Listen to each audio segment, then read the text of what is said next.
Hey guys, this is Jake at That Vidprint, and today we're talking about the leg press. As always, everything is timestamped down below. Jump around this video, get the info you need, get out of here, and go train your legs. But now, let's dive into the how-to. To perform your normal leg press, the first step is getting into position correctly. And two things that I like to do before every single leg press set is number one, make sure that my pelvis and lower back are sitting flush with that seat, and there's a means for me to brace into that when I start training. So every leg press is built slightly differently, so how you get into this position may vary slightly. So what you're seeing in this video might be a little bit different than what you are used to using because your leg press might be very well different with its angle, seat, etc.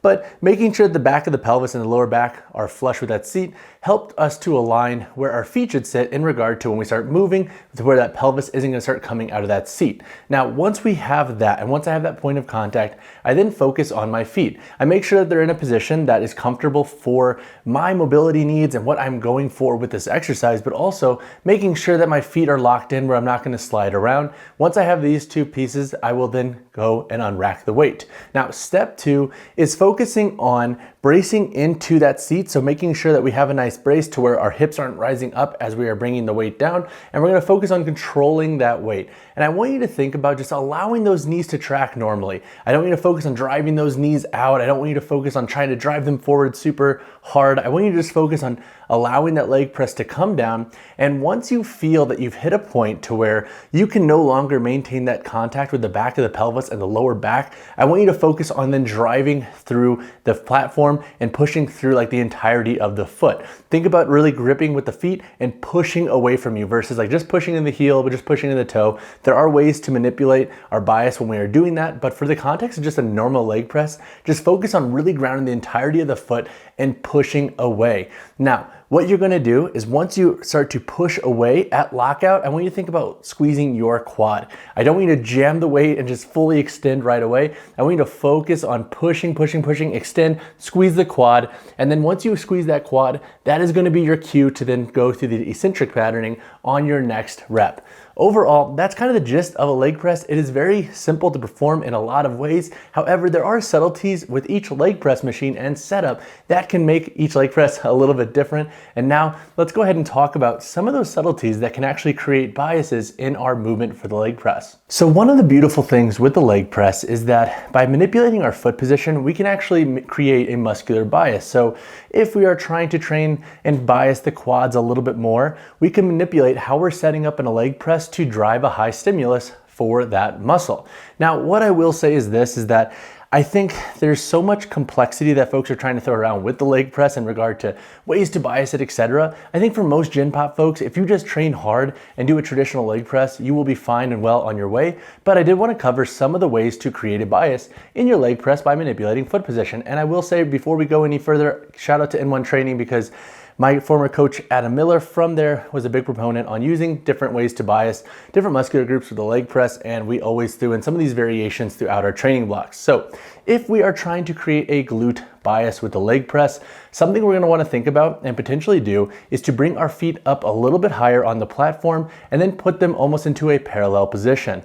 This is going to allow us to create a greater stretch on the glute. So then when we go to extend, we're going to get a little bit more glute bias in this form of leg press. Now you may have to play a little bit with this and it might feel like you're actually moving through less range of motion, and you likely might be. However, trust that range. So when you move those feet up, use a range of motion that is productive in the sense that once you start to feel that pelvis pulling up in this variation and in this biased way of performing the leg press, that's going to be your cap for range of motion. If you feel like you're not moving through a great range for this variation, it's okay. Play around with it. Try to use a higher volume and see if you get a nice stimulus for the glutes after that session. So see if your glutes are feeling it, because more than likely, I think they will be. And so for an adductor bias, what we're generally going to want to do is bring out our feet a little bit and then turn our toes out. And what's going to happen then, it's going to provide us a little bit more clearance when we're moving eccentrically. So when we're bringing that weight down to get a slightly deeper range of motion, that will play more into what the adductors are going to do and how they are going to act as we are pushing away and extending through the knee and extending through the hip. So if we want to create an adductor bias, once again, you might want to play around with this a little bit, but generally you're going to want to bring your feet out a little bit and then turn your toes out, and that's going to give you a greater range of motion through the eccentric for hitting the adductors. If we are trying to create a quad bias, and this goes for split squats, lunges, etc., what we're going to generally want to do is to create more length in the quad. Now, how can we do this with our foot position? We're gonna wanna bring our feet down the platform a little bit. We're gonna wanna bring them somewhat parallel. You can turn your toes out too if that's more comfortable. And then what we're gonna wanna do is perform our leg press as normal. And now with this lower foot positioning, that's generally gonna place a greater demand on dorsiflexion, which is then going to create a knee position that tracks further over the toes, thus lengthening the quad. And now a pro tip for performing quad bias leg presses is to use a wedge or weightlifting shoes. A lot of us may not have the natural level of dorsiflexion needed for the quad bias leg press variation, especially on different leg presses that don't necessarily have the best means of tracking. So by using a wedge or an elevated heel, so a weightlifting shoe, we can generally get into a better position to really create a nice quad bias without having that heel come off of the platform when we're in that eccentric loading pattern. So when we're going through that range of motion,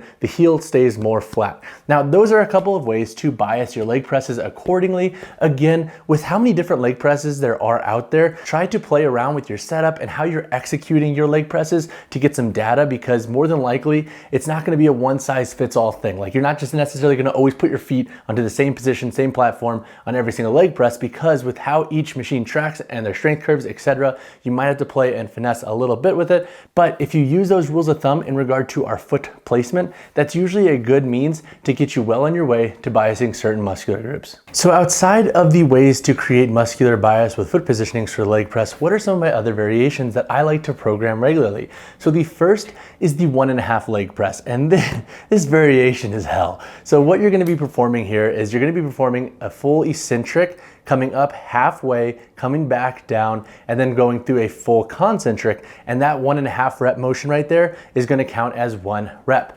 1.5 reps are fantastic for building capacity, and also they're a great tool because you don't necessarily need to add more weight to drive a really high stimulus, and I think they're a great means for helping folks really focus on the positioning of the leg press and the ranges of motion that they need to be working through to be productive with this movement. Another fantastic variation that I like is the single leg press. Now, for this variation, the reason I like it is because generally we can load the leg press a little bit heavier than we can with split squats and lunges.